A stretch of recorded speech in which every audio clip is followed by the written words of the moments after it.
Today we're going to discuss the best way of getting your center to center so that when you take your shock and spring and put it on your spring smasher, you can get a very good accurate reading, and it makes it very repeatable for any time you get on the spring smasher. So I'm going to pretend this was on the race car, and if this was on the race car, the first method, the cheapest method, is to simply take a tape measure while you're sitting on the scales, and I always hook it on the top of the coil nut, and then I measure down to the bottom of the coil.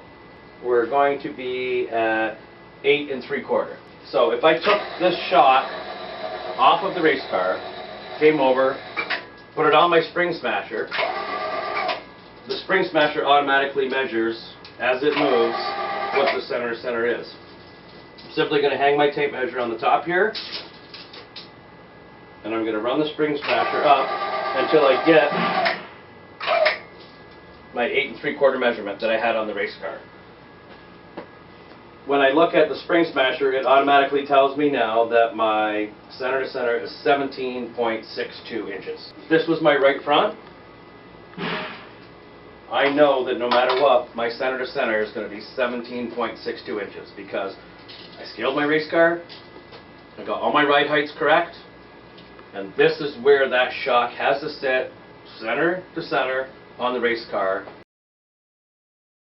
Once you get this measurement, it also tells you how much load is on that spring. So right now I look at it, and there's 300 pounds of load. So, I mean, an easy way of doing it is I put a piece of tape on my spring smasher and write down the center to center for each shock and spring and what that load number is.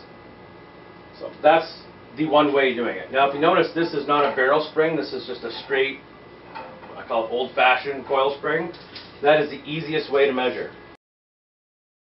Now, if you were running barrel springs, the way I previously showed you about just measuring your coil compression is a lot more of a challenge because, as you can tell, I have to try and wrap this tape measure around here, and that's not very accurate, especially when you have a spring rubber in there. So, if you were desperate and had to do it that way, you will have to do it without a spring rubber in it. And then I always make a mark on the actual coil so that I measure it in the exact same spot every time. And it's best to use like a stagger tape, something that will form around there better. But I don't personally recommend doing that. A very easy way of doing it is to initially you can scale your race car with 4 200-pound springs on it. It doesn't matter what springs on it when you're just scaling it to get your center to center. So you could have a 100 on the left front, you could have a 200 to 300, because all you're doing is getting the ride heights proper, measuring what that distance is from here to here, and then you can just transfer that right onto your spring smasher and get your measurement.